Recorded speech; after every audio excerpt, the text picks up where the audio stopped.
Subject Linguistics, course titled Pragmatics and Discourse Analysis, Module 13, Impoliteness 1. We've often seen people behaving rudely with others or talking impolitely to others. Many a time we might have even experienced it with friends, acquaintances and strangers. In this unit and the next, we'll talk in detail about the notion of impoliteness in linguistics and the various scholars who have proposed its concepts, tools and strategies. We'll even learn about studies that have been conducted using impoliteness in discourse, pragmatics and stylistics. Impoliteness in comparison to politeness is a relatively recent phenomenon. The theory of politeness given by Brown and Levinson in 1987 is an established approach for research in linguistics for more than 2 decades. In contrast, it is only in the recent past that researchers have realized that people do not just engage in polite behavior but are also rude and cheeky while talking.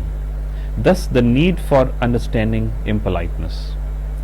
Culpeper states that it is common knowledge that though research literature on politeness far outweighs that on impoliteness, yet the latter is a growing field that draws on several concepts from multiple disciplines: verbal aggression from social psychology, verbal abuse in sociology, verbal conflict from conflict studies, exploitative entertainment from media students, workplace interactions in business studies, and impoliteness in literature. Most of these studies show real language users or characters involved in tense situations that warrant the use of aggression in language and behavior, irrespective of whether it is initiated by them or others. Alternatively, sometimes impoliteness can be used for diffusing tension and creating humor. Any work on impoliteness is informed by Brown and Levinson's 1987 now classic writings on politeness, where they discussed several politeness strategies that were employed by individuals to save face, that is, the desire to be appreciated and liked and not be hindered in one's work while performing one's job. This was followed by Leeds' discussion of politeness maxims in 1983. However, in these approaches, harmonious interaction was treated as the norm and impoliteness was This was followed by Leeds' discussion of politeness maxims in 1983. However, in these approaches, harmonious interaction was treated as the norm and impoliteness was viewed as a deviation from the norm. It's only in the 1980s and 1990s that researchers in socio-pragmatics took note of the anomalies of impoliteness, delineating that it was in fact a ubiquitous, systematic and strategic practice found in everyday discourse and conflict talk. The concept of face is integral for understanding politeness and impoliteness. In politeness, face means the public self-image of an individual. In common terms, one can understand face as self-esteem of a person. Individuals engage in those kinds of conversations and behavior that maintain or save their face.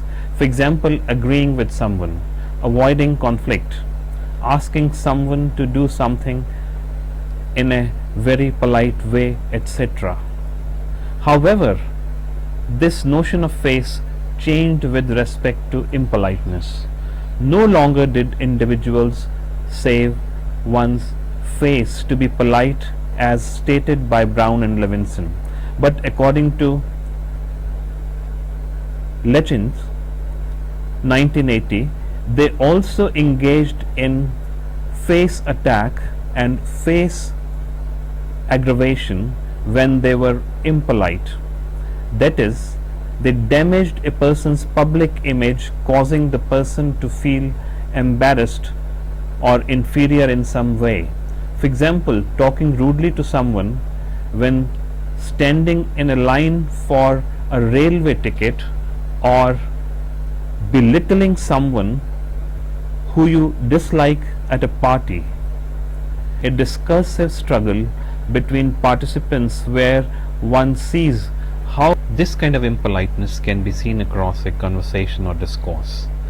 Thus, many politeness analysts such as Sara Mills 2003 and Lasher and Watts 2008 argue that impoliteness essentially involves a discursive struggle between participants where one sees how the dynamics of power play out between the perpetrator of impoliteness and the recipient.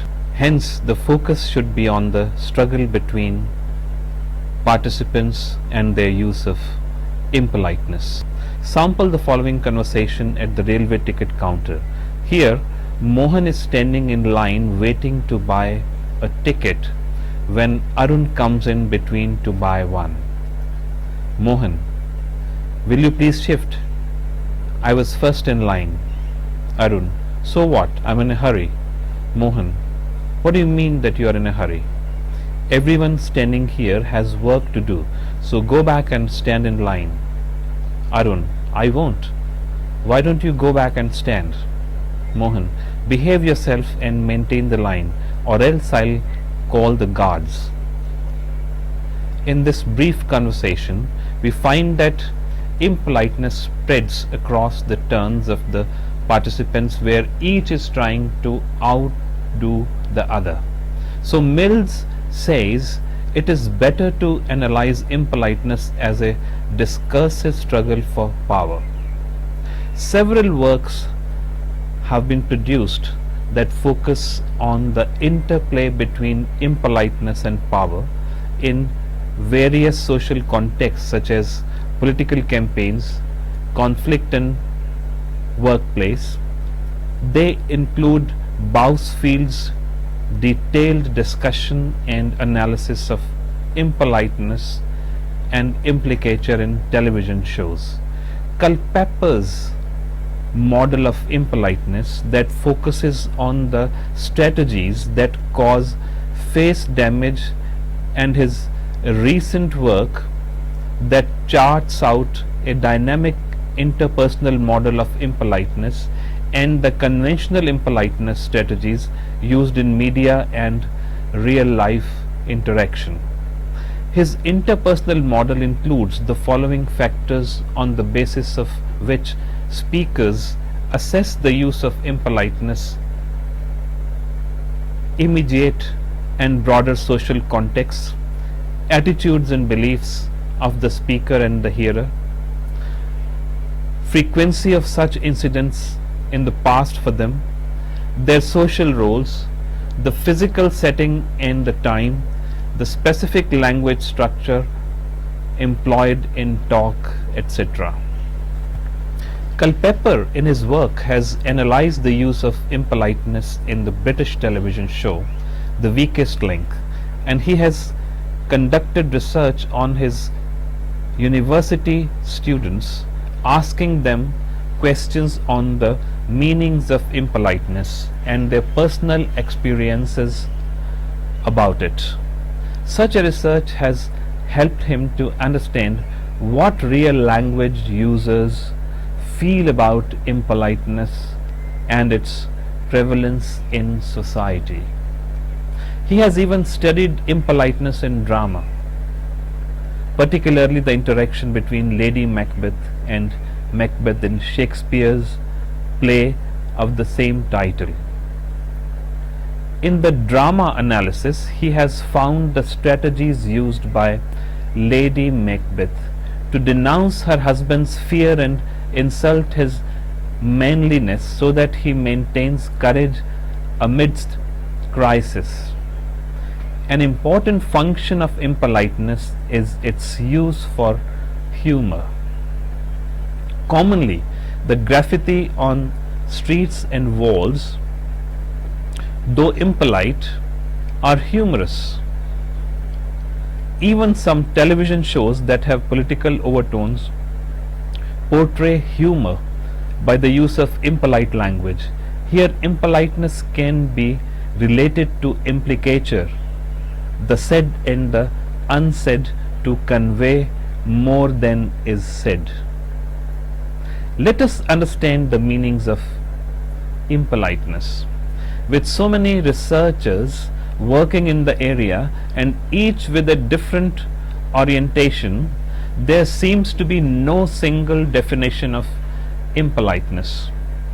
Lakoff is of the view that impoliteness is behavior that is intentionally confrontational, giving rise to conflictual situations. For example, deliberately arguing with someone is a form of negative behavior. Babe includes face threats and social norms as part of impoliteness.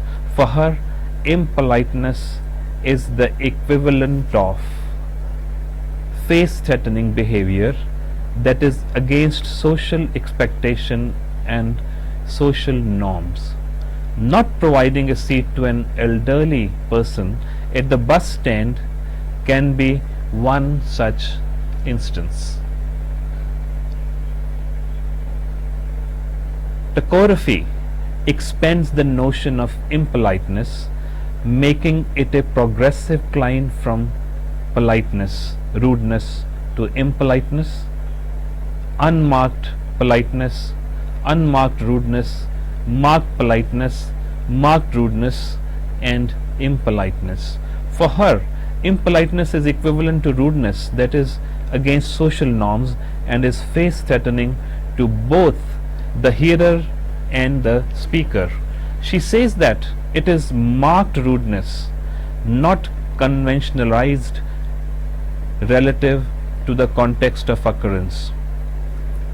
It threatens the addressee's face and through that the speaker's face, but no face threatening intention is attributed to the speaker by the hearer. A quarrel between two persons where the face of each is damaged can be taken as an example from this perspective.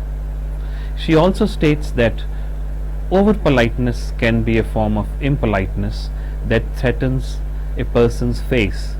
This is normally done between participants where there's a lot of social distance, such as employer-employee relationship.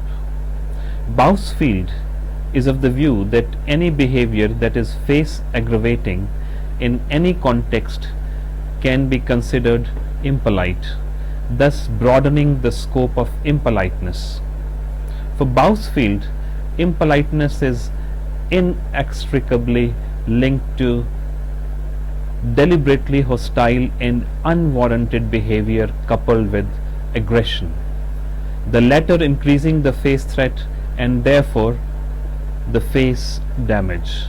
This necessarily includes speech, act and actions of the participants that is offensive in a particular context, for example shouting, pushing and speaking loudly in a quiet place. Unlike the socio-pragmatic meaning of impoliteness discussed so far, several researchers provide psychological and socio-linguistic perspectives on the topic at hand. Holmes et al. Are of the view that impoliteness is verbal, linguistic behavior that threatens a person's social identity, violating the norms of appropriacy or decorum in social context. Kian Pointner asserts that any form of behavior that is competitive and non-cooperative harms personal relationships by creating an atmosphere of antipathy, and that serves egocentric interests is impolite. Therefore, gossiping about someone, not assisting the other when help is required, etc., are all forms of impolite behavior. The focus is on the psychological damage that is incurred, not just the language and behavior of persons, for this kind of behavior creates a negative environment. Even Culpeper's understanding of impoliteness has changed over the years from strategies used for attacking one's face and causing social disruption to a broader view that takes into account the situational context, social norms about politeness, and how individuals mediate their identities in these contexts. He states that impoliteness is a negative attitude towards specific behaviors occurring in specific contexts. It is sustained by expectations, desires, and or beliefs about social organizations, including in particular how one person's or a group's identities are mediated by others in interaction. Situated behaviors are viewed negatively, considered impolite when they conflict with how one expects them to be, how one wants them to be, and or how one thinks they ought to be. Such behaviors cause or are presumed to cause offence. Thus, impoliteness can be seen at the individual or group level as behavior that goes against what is expected in a situation. The degree and the quality of offence depends on attitudinal, linguistic, pragmatic, contextual, and co-contextual factors. It also depends on the personality and mindset of the individuals involved. We will now talk about the salient concepts of impoliteness as given by Culpeper, namely mock and inherent impoliteness, followed by the strategies of impoliteness. Culpeper, in his seminal paper Towards an Anatomy of Impoliteness, discusses the concept of inherent and mock impoliteness and proposes strategies for impoliteness based on Brown and Levinson's politeness model. According to him, inherent impoliteness occurs when a small number of acts such as digging one's nose or farting, asking or telling someone to not engage in these acts is impolite because of two reasons. These acts are socially considered impolite, and in whichever manner the speaker tells the hearer to refrain from doing these acts, it will be impolite. This is the face of both the speaker and the hearer that will be damaged by telling the hearer not to engage in such an act. Thus, an impolite act does not have virtual or potential offence. In fact, it is impolite by the very act of performing it. Culpeper gives an example of how he was travelling to some place when the driver had the wiper of the car on, even though it was not raining. In whichever way Culpeper would have spoken to the driver to switch off the wiper, it would have damaged the face of the driver, because it would have meant that the driver was not competent enough. Thus, such an act was inherently impolite.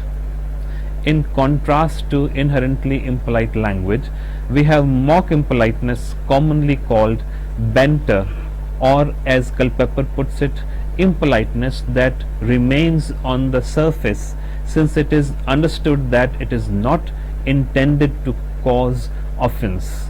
For example, most of the advertising slogans used by Cliff Dickens, an American graphic designer whose slogans have appeared in several dailies and are available on the internet, are a reverse of what the product claims to sell. They can be considered cheeky, rude, and impolite in the sense that they tell the truth about the product, but they are a form of banter because the designer clearly does not want his slogans to be taken as insulting or derogatory comments. Look at the one on Altoids, a box of flavored mints popular in America, that reads, Altoids, used for holding anything but mints. Anyone who has had mint from these boxes knows that once the mints have been eaten, the box is used for keeping any kind of knickknacks and is thus a useful storage item. Thus the slogan constitutes banter. It is impolite on the surface level but is not to be taken seriously. Another example of mock impoliteness that Culpeper calls as social banter is as follows. Suppose if you arrive late for a friend's party and your friend addresses you as a silly bugger or idiot, you won't mind what they say because you know that they don't mean it seriously. The offense is taken as a joke or banter by both the parties involved, and you know that you are still welcome at the party.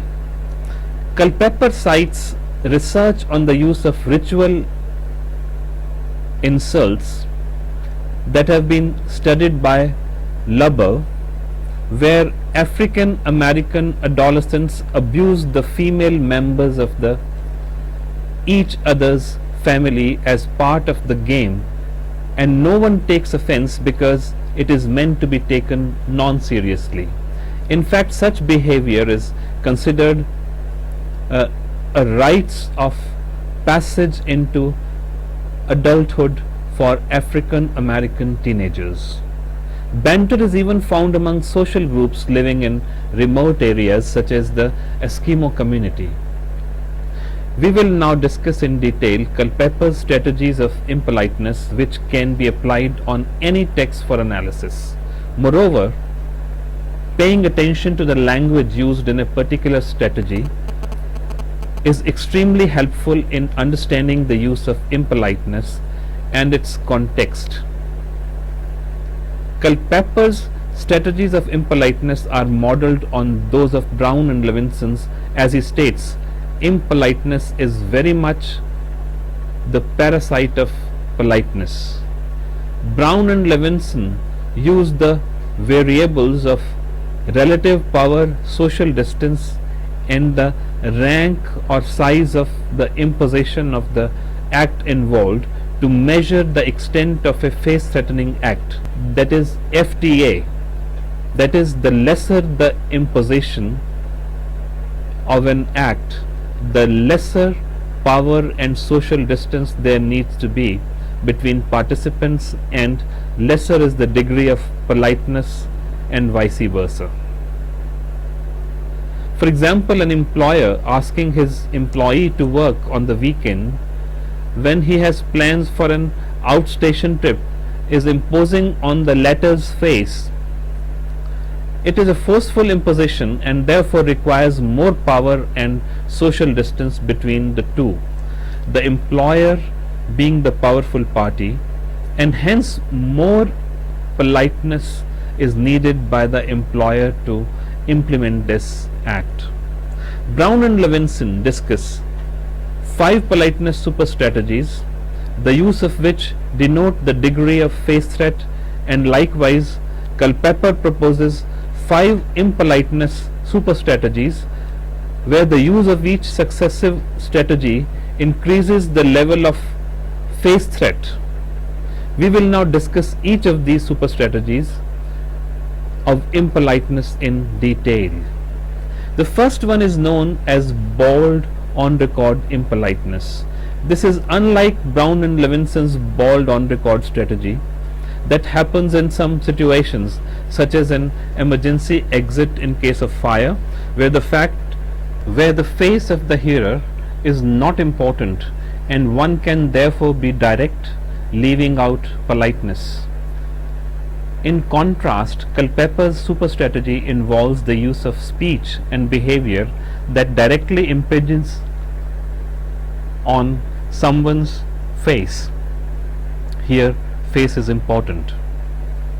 Culpeper writes that in such situations, the face threatening act is performed in a direct, clear, unambiguous and concise way. For example, when a mother says, "Don't leave the room" to her child when scolding him or her for not completing homework, it's a clear directive that threatens the child's face. The second one is positive impoliteness. Here, strategies are used to damage the addressee's positive face wants. These include harming the hearer's sense of solidarity, affiliation and harmony with others. For example, two children playing with one another do not include a third child who is sitting close by and wants to play with them. They do not acknowledge his wishes and thereby hurt his sentiments or positive face, making him feel lonely. The third super strategy is negative impoliteness. Here, strategies are employed to damage an addressee's negative face wants that include the hearer's desire for freedom of action.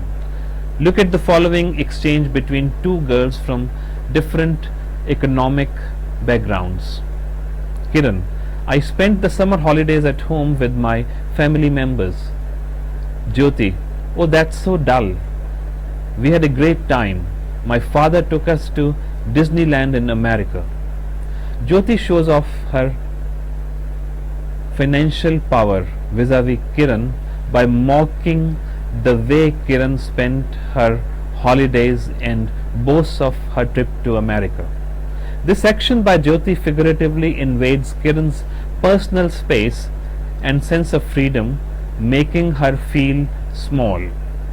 The fourth super strategy is sarcasm or mock impoliteness. As the name suggests, here the face threat is created by the use of surface level impoliteness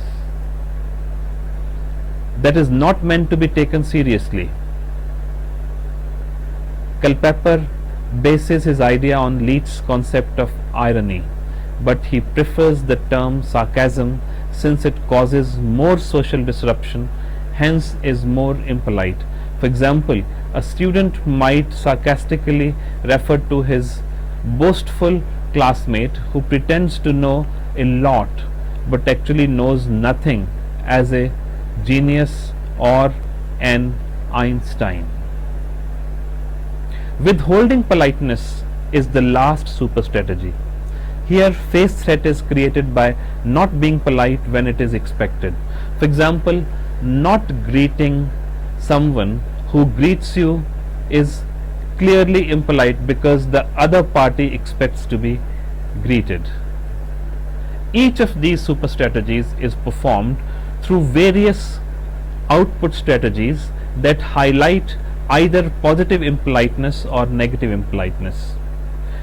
Culpeper does not explicitly explain what these two types of impoliteness are, but we can provide an explanation based on Brown and Levinson's concept of positive and negative politeness. Positive politeness is the use of politeness strategies that enhance a hearer's positive face or the desire to be liked, while negative politeness is the use of strategies that mitigate a person's negative face, that is, the desire to not to be impeded in their work. Thus, we can say that positive impoliteness is the use of output strategies that attack someone's positive face making them feel embarrassed or hurt, or making them feel unwanted. In contrast, negative impoliteness attacks someone's negative face, obstructing their work and compelling them to do what they do not wish to. It impinges upon their sense of freedom. Like Brown and Levinson, Culpeper too provides a list of output strategies for both types of impoliteness. We will now discuss each of the strategies for positive impoliteness and negative impoliteness. The first strategy for positive impoliteness is to ignore and snub the other.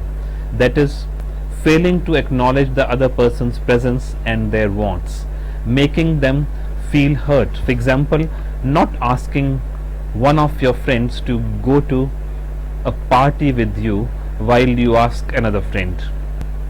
Exclude the other from an activity, creating in-groups and out-groups, thereby heightening their loneliness.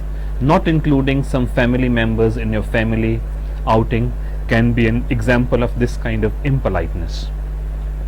Another strategy is to disassociate or distance oneself from the other, deny association or any common ground with the other person. For example, avoid sitting or playing together if you have a fight with your best friend. Being disinterested, unconcerned, and unsympathetic to the hearer's presence and his or her wants. If someone tells you about their illness and you are not interested in listening to them, it is a form of positive impoliteness. The next one is using inappropriate identity markers. For example, using the title and surname in a close relationship, Mr. Rajiv Mehta for one's husband, or using a nickname in case of a distant relationship, referring to one's colleague by their nickname in public. The use of obscure or secretive language is the next strategy for positive impoliteness. For example, when we mystify the other person with jargon or technical language, or when we use a code that is known to everyone in the group except the addressee, talking in a vernacular known to others but not the target, then seek disagreement by speaking on a sensitive topic as one's religion or sexual behavior, making the other person feel uncomfortable. For example, using silence or jokes to create tension or engaging in small talk. Using taboo words, mostly abusive and profane language. For example, when men use expletives before their female colleagues whom they do not know so well. The last strategy of positive impoliteness is calling names, that is, using derogatory terms of address for the other person. For example, referring to your chubby friend as Moti or Mote, and other terms that mock their obesity, or referring to someone who wears spectacles as chashmish.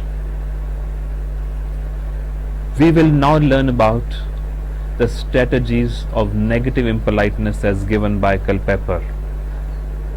They are fewer in number as compared to the ones for positive impoliteness.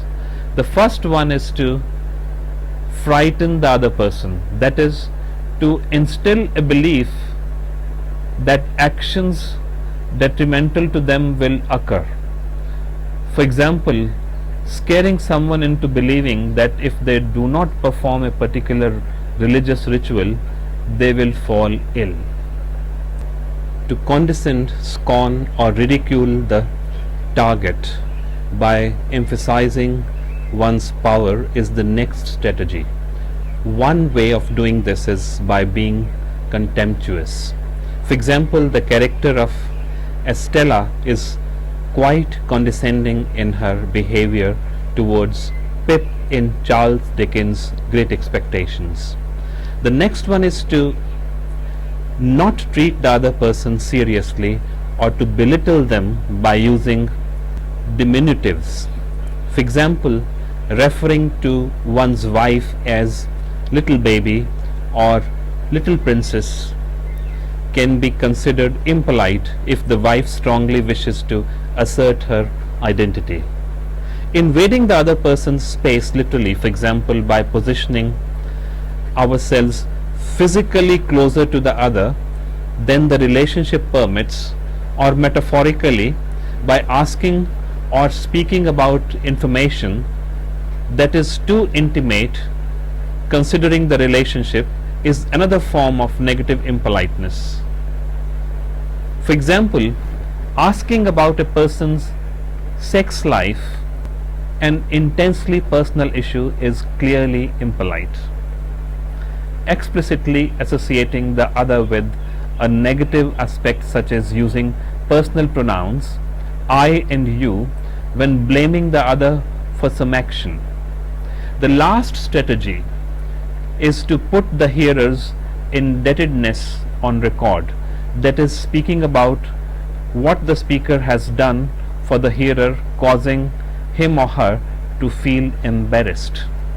For example, if the speaker starts telling the hearer in front of others that he had helped him in case of a financial crisis, and so the hearer owes the speaker some amount of money. Apart from these, we are informed that the structure of the conversation can be more susceptible to impoliteness, as is the case with conflict talk. Moreover, nonverbal behavior such as shouting or avoiding eye contact can magnify impoliteness.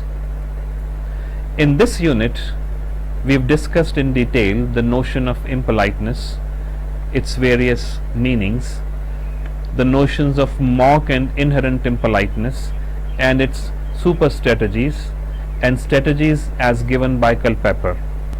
However, Culpeper is not the only theorist on impoliteness. There are many others.